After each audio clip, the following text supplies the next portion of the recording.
আজকে আমি মজার এক রেসিপি শেয়ার করছি। সেটা হয়তো আপনারা দেখে বুঝতে পারছেন কি রান্না করব আজকে। এখানে গরুর ভুঁড়ি, এটাকে সবাই কম বেশি ভালোবাসেন।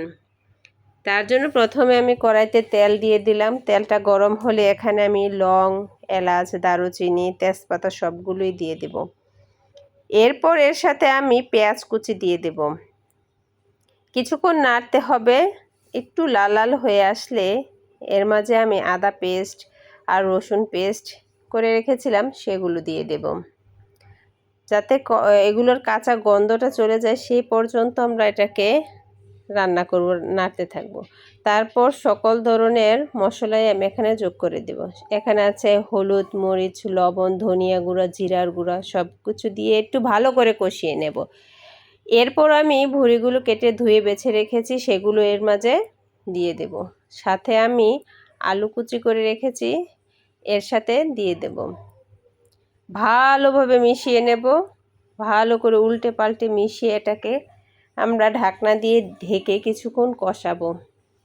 গরুর ভুঁড়ি সময় নিয়ে রান্না করতে হয়। সব কিছু তো আর তাড়াতাড়ি রান্না হয় না।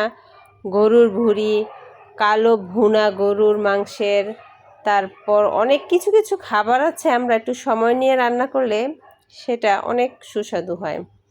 ঝটপট কিছু কিছু রান্না করা যায় না। গরুর ভুঁড়ি আমরা রান্না করার সময় এটা শক্ত হয়ে যায়, তারপর আস্তে আস্তে জাল করলে এটা আবার নরম হয়ে আসে। সময় নিয়ে রান্না করলে এটা অনেক সুস্বাদু হয়ে যায়। গরুর ভুঁড়ি পছন্দ করে না এমন মানুষ খুব কম আছে। এটা প্রস্তুত করা অনেক কষ্ট, কিন্তু খেতে খুব ভালো লাগে। বাহিরে বৃষ্টি হচ্ছে আর আমি ঘরে রান্না করছি।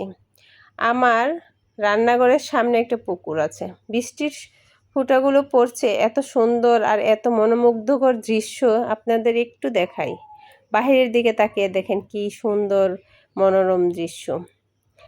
আর বাহির থেকে এমন বাতাস আসতেছে যে আমার ক্যামেরা পুরো ঘোলা হয়ে যাচ্ছে, আমি ভিডিও করতে পারতেছিলাম না। তারপর মোটামুটি এটা আমার রান্না হয়ে এসেছে। বাহিরে বৃষ্টি, পরিবেশ খুব নরম, তার সাথে গরম ভাতের সাথে রান্না করা গরুর ভুঁড়ি অসাধারণ একটা টেস্ট। এটা রুটি বা পরোটার সাথেও খাওয়া যায়, বা মুড়ির সাথে খাওয়া যায়, বা এমনি সাদা ভাত দিয়েও খাওয়া যায়।